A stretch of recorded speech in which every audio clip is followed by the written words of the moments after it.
Coucou les amis, j'espère que vous allez bien. Je suis ravie de vous retrouver aujourd'hui pour une nouvelle vidéo de présentation de mes jeux de ma collection de tarot et d'oracles.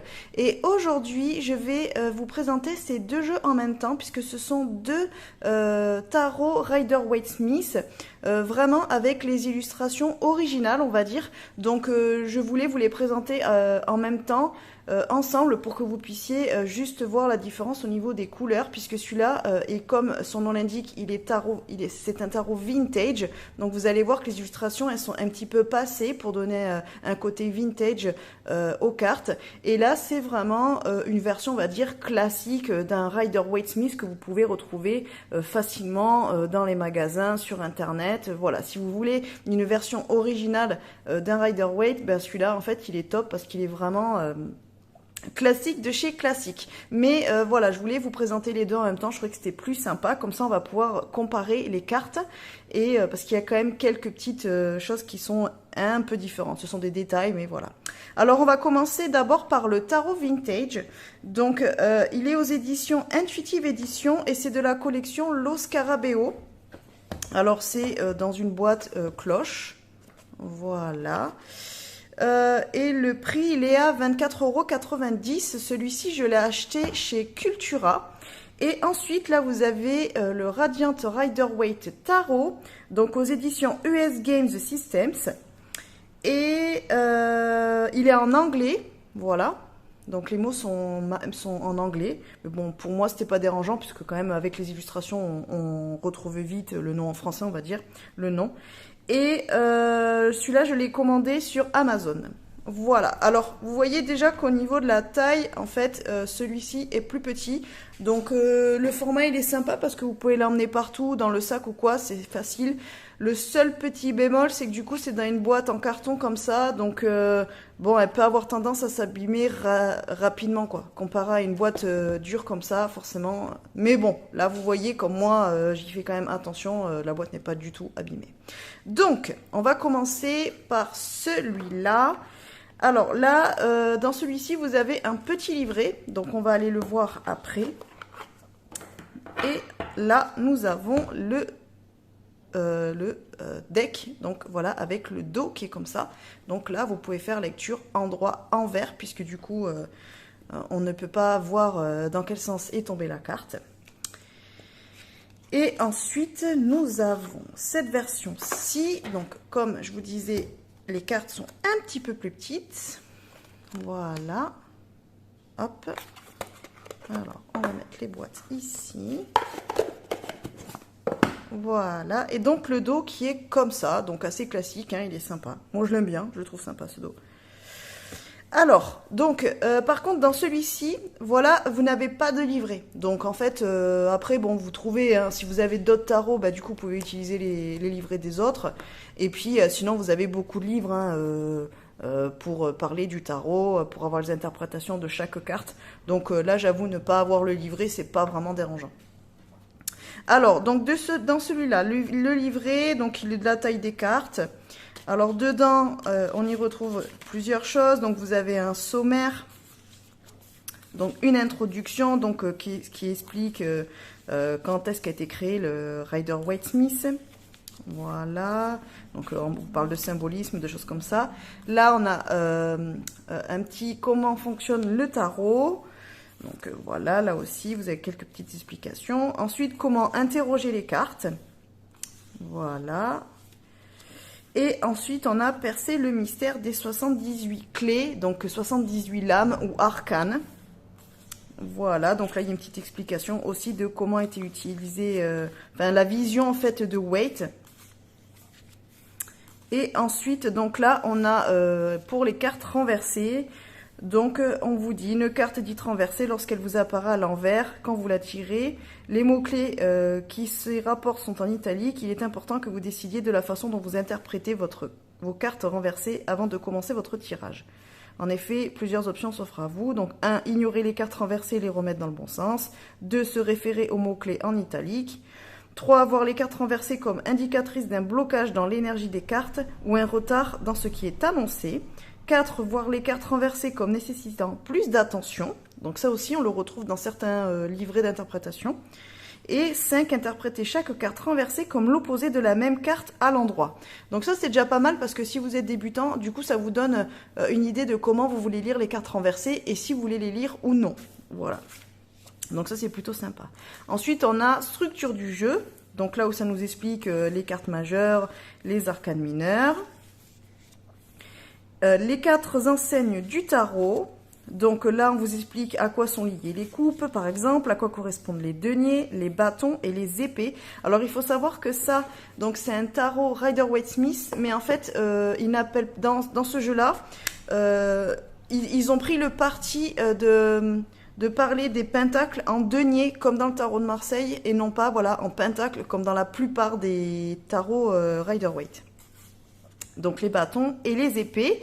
Donc quand même, ça vous donne, vous voyez, vous avez même là, vous voyez, feu, bâton, action, passion, carrière, air, épée, pensée, communication, mots, eau, coupe, sentiment, émotion, amour, terre, denier, matériel, possession, argent. Donc ça, c'est cool parce que ça vous donne quand même des petites indications. Si vous êtes débutant, bah, déjà, vous pouvez vous fier à ça, c'est déjà pas mal. Ça vous donne de bonnes bases. Donc les cartes numérales, puisqu'en fait, dans toutes les familles, du coup, donc dans les épées, les coupes, les bâtons et les deniers ou les pentacles, en fait, vous avez des cartes qui sont numérotées de 1 à 10 et après, vous avez les 4 arcanes, les figures, en fait. Donc le valet, le cavalier, la reine et le roi. Donc là, ça vous explique un petit peu à quoi ça correspond. Et vous avez aussi un petit peu de numérologie. Donc vous voyez que le 1, c'est le commencement. Le 2, la collaboration. Le 3, la créativité. 4, structure. 5, défi. 6, expansion du cœur. 7, étrange. 8, perfection infinie. 9, souhait réalisé. Et 10, fin. Donc ça vous donne aussi des indications si vous voulez utiliser les numéros en fait pour déjà commencer des interprétations de manière intuitive, puisqu'en fait que vous ayez un as de coupe ou un as d'épée, ben, vous savez que c'est un commencement de quelque chose. Donc après, selon le domaine, voilà, si c'est un as de coupe, ben, ça peut être une nouvelle rencontre amoureuse par exemple, et si c'est un as de bâton, ben, c'est peut-être un nouveau projet. Voilà. Alors ensuite, là, on a les figures. Donc, on vous donne aussi des indications donc, par rapport au valet, donc, qui est égal à l'enfant, conscience et curiosité, le cavalier, l'adolescent, énergie débordante, la reine, la femme mûre, compassion et soin, et le roi, l'homme mûr, contrôle et structure. Donc, vous avez quand même déjà des bonnes bases. Hein. Franchement, le livret, comme ça, il paraît rien. Mais si vous êtes débutant, franchement, vous avez déjà de très bonnes bases pour commencer à utiliser le tarot, même de manière intuitive, sans forcément aller déjà chercher à apprendre les cartes une par une. Donc là, voilà, vous avez des petites explications. Ensuite, tirer les cartes à quelqu'un.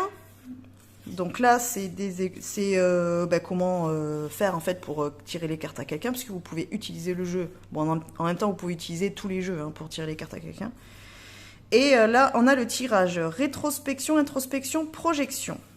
Donc là, c'est un tirage à 3 cartes. Donc là, on a un tirage à 3 cartes encore. Ensuite, on a le carte-esprit du tarot vintage. Donc là, c'est un autre tirage en 5 cartes. Ça fait un petit peu comme comme le tirage en croix, on va dire. C'est un peu la même chose. Et enfin, donc là, on arrive dans les arcanes. Voilà, donc là avec les majeurs. Donc là par contre dans ce livre vous voyez, vous n'avez pas les images de chaque carte. Voilà, dans tous les livrets que je vous ai montrés jusqu'à présent, vous les aviez, là vous ne les avez pas. Donc le fou, et vous avez quand même un mot clé associé, donc le fou là correspond à l'étranger. Donc ensuite vous avez la signification, donc là par exemple le fou c'est nouveau départ, potentiel, sottise, innocence, euphorie, voyage. Et la signification inversée, si vous voulez utiliser cette signification-là. Donc là, c'est délinquant, prétentieux. Et ensuite, vous avez une petite explication. Donc en fait, la vision de Waite, hein, parce que là, on voit souvent Waite pour Waite, machin, etc. Et vous avez ça, du coup, pour toutes les cartes. Donc on passe, évidemment. Donc ensuite, on est sur les arcanes mineures. Alors là, on a d'abord la suite des coupes. Donc là, ça nous parle de cœur, émotions et sentiments. Les coupes sont l'imagination, les rêves et l'amour. Et donc, on recommence sur les significations. Donc, endroit, envers. Voilà. Donc là, c'est un petit peu plus sommaire. Hein, mais en général, les arcanes majeures, dans les livrets, sont toujours plus développées que les arcanes mineures. Et là, pareil, du coup, vous retrouvez toutes vos significations. Donc là, ensuite, on a la suite des deniers. Après, les bâtons, les épées. Et là, des petites notes personnelles. Donc, en fait, à la fin, c'est si vous voulez prendre des petites notes. Voilà, ça on le retrouve de plus en plus dans les livrets où vous pouvez écrire dedans. Voilà, bon vous voyez, moi je ne le fais pas. Voilà, mais en tout cas vous pouvez l'utiliser comme ça. Donc voilà pour le livret. Donc déjà pas mal hein, le livret. Hein. Donc celui-là vous pouvez vraiment l'utiliser si vous êtes débutant. Donc ensuite, donc là je vous ai dit, dans celui-là, il n'y a pas de livret. Donc on va aller voir les cartes maintenant. Donc là vous voyez, c'est écrit en anglais et là c'est écrit en français. Voilà, bon je pense que celui-là existe en anglais hein, peut-être, hein, mais je pense qu'il a dû exister en anglais et qu'il a été fait en français. Donc je vais vous montrer les cartes quand même pour que vous puissiez comparer. Donc vous voyez déjà que l'imagerie là elle est beaucoup plus... comment dire, pimpante au niveau des couleurs, alors que là voilà ça fait vraiment vintage, ça fait vraiment vieille carte. Bon clairement moi c'est ce que j'ai aimé, c'est pour ça que j'ai acheté ce jeu, pardon. C'est ce qui me plaisait, c'est ce côté un petit peu vieillot en fait. Voilà, on a l'impression que les cartes sont un petit peu tachées, qu'elles ont vécu, donc je trouvais sympa. Mais je voulais vraiment aussi un tarot vraiment version classique du Rider-Waite en plus de celui-ci. Donc c'est pour ça que voilà, j'ai acheté ce jeu-là. Je le trouvais vraiment sympa, vraiment bien fait quoi. Alors après au niveau des cartes, bon elles sont un petit peu souples on va dire, c'est pas des cartes hyper épaisses, mais franchement ça va. Moi je trouve qu'au niveau de la qualité par rapport au prix, ça va, c'est quand même bien, je pense pas qu'elle s'abîme quand même assez vite. Et celles-ci, bon ben c'est pareil, elles sont un petit peu plus souples, j'ai l'impression que celles-ci sont un petit peu plus épaisses quand même. Mais voilà, pour l'utiliser, pour faire des petits tirages, pour l'emmener un peu partout, c'est suffisant. Hein. Sachant que celui-là, j'ai dû le payer pas très très cher. Je crois que je l'ai même pas payé 15 euros. Je l'ai payé entre 10 et 15 euros, il me semble. J'ai plus le prix en tête, mais voilà, c'est ça. Entre 10 et 15 euros, je sais pas, c'était pas dans les 12 euros environ. Donc vous voyez, en fait, pour 12 euros, vous pouvez avoir un jeu. Et la qualité, franchement, j'en ai vu des pires. Hein. Pour 25 balles, voire 30 balles. Hein. Donc, le fou. Ensuite, on a le magicien. Donc, vous voyez, hein, ils sont identiques. Hein, il n'y a rien qui change. Alors, un petit peu, voilà, là, on voit que là, c'est un petit peu plus épais, son bandeau, là. Mais vraiment, on a repris vraiment toute la même symbolique. Hein. Donc, le magicien, la grande prêtresse, l'impératrice, l'empereur, le hiérophante, les amoureux, le chariot, la force. Donc vous voyez, les cartes sont vraiment pareilles. Hein.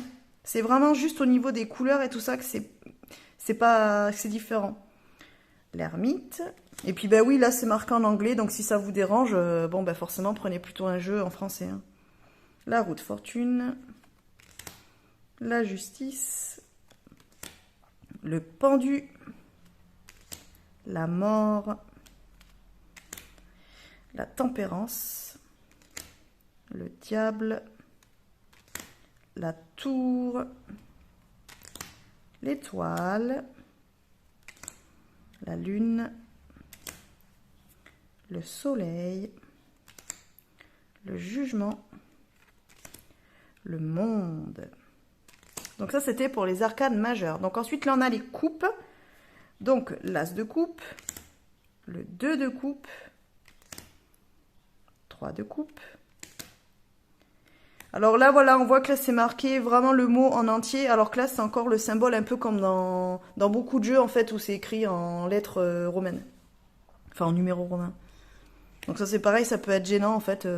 C'est vrai que là, c'est plus facile. Comme vous connaissez pas le tarot, bah, des fois, on se trompe un peu avec les bâtons, là. Ça peut être dérangeant. Bon, moi, j'ai l'habitude, mais ça peut être dérangeant. Donc là, on a le 5... le 6. Donc vous voyez, hein, vraiment, ils ont repris exactement la version classique du Rider-Waite. Hein. Les deux sont très très classiques. Donc hop, le 8, le 9, le 10. Donc là, vous avez le page. Et là, c'est le valet. Voilà, le cavalier, la reine et le roi. Donc là, c'est pareil. En fait, tout est noté en bas. Et là, dans ce jeu-là, vous avez en haut et en bas. Alors ensuite, là, on a les pentacles. Donc là, vous voyez, là, c'est vraiment pentacle. Alors, pentacles, évidemment, en anglais. Mais il y a beaucoup de jeux en français qui sont aussi marqués As de pentacle, 2 de pentacle. En général, les Rider-Waite sont notés comme ça. Et là, en fait, ils ont pris le parti de remettre denier, en fait, comme dans le Marseille. Donc, voilà. Donc, le 2 de pentacle. Enfin, ou 2 de denier. Donc là, vous voyez, par contre, c'est pas marqué en bas. Donc, vous avez sur l'as, c'est marqué as de denier. Mais après, vous avez que le numéro en haut. Alors que sur cela, vous avez aussi marqué en haut et en bas. Donc, le 3, le 4, le 5, le 6, le 7, le 8, 9, 10, le valet, le cavalier, la reine et le roi.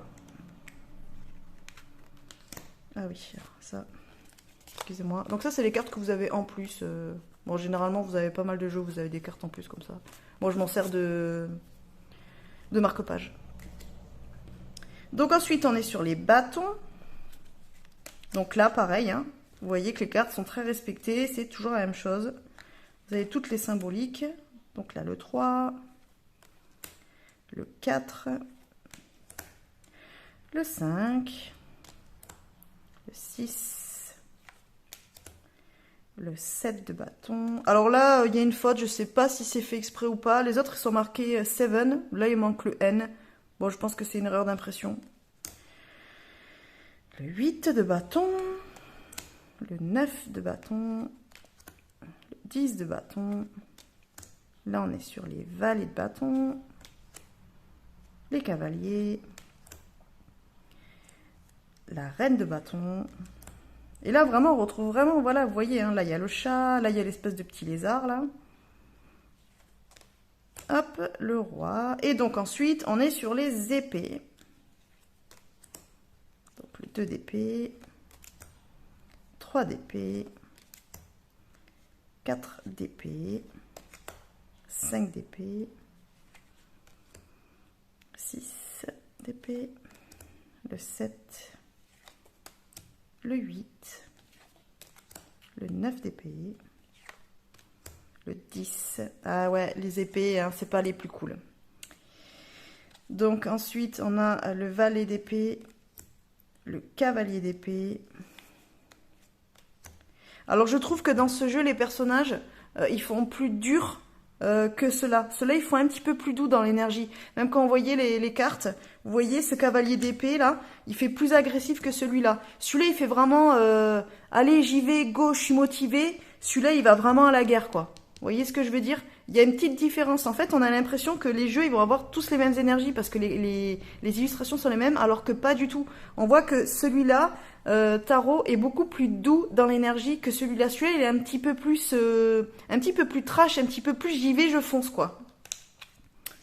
Donc là, on a la reine. Vous voyez, c'est pareil. La reine, sur son visage, elle fait beaucoup plus dure que celle-ci. Là, limite, presque celle-ci, elle fait un petit peu triste. Là, elle fait dure, quoi. C'est vraiment la reine d'épée, quoi. Voilà, et le roi d'épée. Là, c'est pareil, le roi d'épée, celui-là, il fait un peu plus dur que celui-ci. Les visages, ils sont plus doux quand même sur ce jeu-là. Donc après, voilà, vous avez eu la comparaison. Donc l'avantage, c'est que celui-là, ben, il est plus grand. Alors bon, moi, c'est pareil, à chaque fois, je vous le dis, j'ai des petites mains. Donc franchement, le battre comme ça, c'est difficile. Donc celui-là, je le bats comme ça sur le haut. Voilà, donc il y a des gens qui n'aiment pas, hein, donc ils prennent des petits jeux parce qu'ils n'aiment pas. Celui-là, par contre, voilà, il est plus facile en main. Voilà, vous voyez que celui-là, je peux l'utiliser comme ça. Donc, celui-là est plus pratique pour moi avec des petites mains pour l'utiliser. Mais j'aime bien celui-là. C'est vrai qu'en fait, j'ai plus d'affinité avec le tarot vintage qu'avec le Radiant Waite. Après, alors j'aime beaucoup les deux parce que du coup, les deux vraiment sont classiques de chez classique. Donc si vous voulez vraiment apprendre le tarot, bah, celui-là est plus facile puisque du coup, vous avez vraiment les illustrations classiques et donc c'est plus facile déjà bah, pour arriver à comprendre les cartes. Et puis quand vous avez un livret, si par exemple là, il n'y a pas de livret dans celui-là, eh bien si vous achetez un livre sur le Rider-Waite, bah, vous allez avoir les illustrations dans le livre. Donc en fait, ce sera plus facile pour retrouver les cartes. Et du coup, pour apprendre le tarot, ça sera plus simple que d'avoir un tarot de base Rider-Waite, mais qui n'est pas dans le classique au niveau des illustrations. Donc là, c'est quand même plutôt pas mal. Et celui-là, bah, il est vraiment classique de chez classique, mais en fait, comme il est un petit peu vieilli, Déjà les couleurs elles sont moins pimpantes. C'est peut-être ce côté-là qui fait que celui-ci fait plus dur. Mais vraiment, l'énergie n'est pas la même. Vraiment quoi. Limite, j'utiliserais plus ce jeu-là pour faire des questions, enfin des tirages avec des questions un petit peu plus profondes et puis pour une personne un petit peu plus mature, on va dire. Alors que celui-là, limite, je pourrais l'utiliser plutôt avec une personne jeune.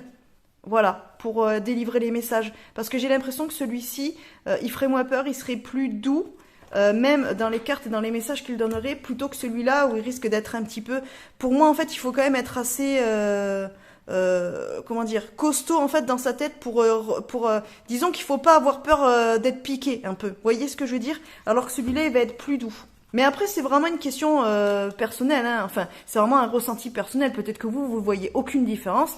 Après certains préféreront peut-être celui-ci, d'autres préféreront celui-là. D'ailleurs, bah écoutez, je vous invite à me le dire en commentaire, celui que vous préférez, hein, et puis comment vous les ressentez. Mais c'est vrai que là les personnages en plus sont quand même ils sont un peu plus piquants, ils sont un petit peu plus durs. Vraiment on dirait qu'ils ont vécu des choses dures et que bah, ils sont un petit peu comment dire, endurcis. Ils sont endurcis par la vie, vous voyez ce que je veux dire? Alors que ceux-là, bon, ils font un petit peu plus doux, un petit peu plus sympa, un petit peu plus accessible, on dirait, voilà. Donc vous voyez comme quoi, en fait, deux jeux qui ont vraiment les mêmes illustrations n'ont pas du tout la même vibes, quoi. Donc moi, c'est ça qui m'intéresse, c'est pour ça que j'ai plein de jeux et que j'adore les collectionner, parce que tous, vraiment, ils sont différents, et ils sont vraiment complémentaires. Donc voilà ce que je voulais vous montrer aujourd'hui. Bah écoutez, j'espère que ça vous a plu. N'hésitez pas à me le dire en commentaire. Et puis du coup, bientôt je vous présenterai d'autres tarots. La prochaine fois, ce sera un tarot qui va dans l'univers un petit peu kawaii. Donc d'ailleurs, c'est le tarot kawaii. Vous allez voir, il est vraiment dans vraiment cet univers kawaii japonisant et tout, hyper sympa. Mais ça sera dans une prochaine vidéo. Voilà, allez, sur ce, les amis, je vous laisse. Je vous fais des gros bisous et je vous dis à bientôt dans une prochaine vidéo. Bye bye.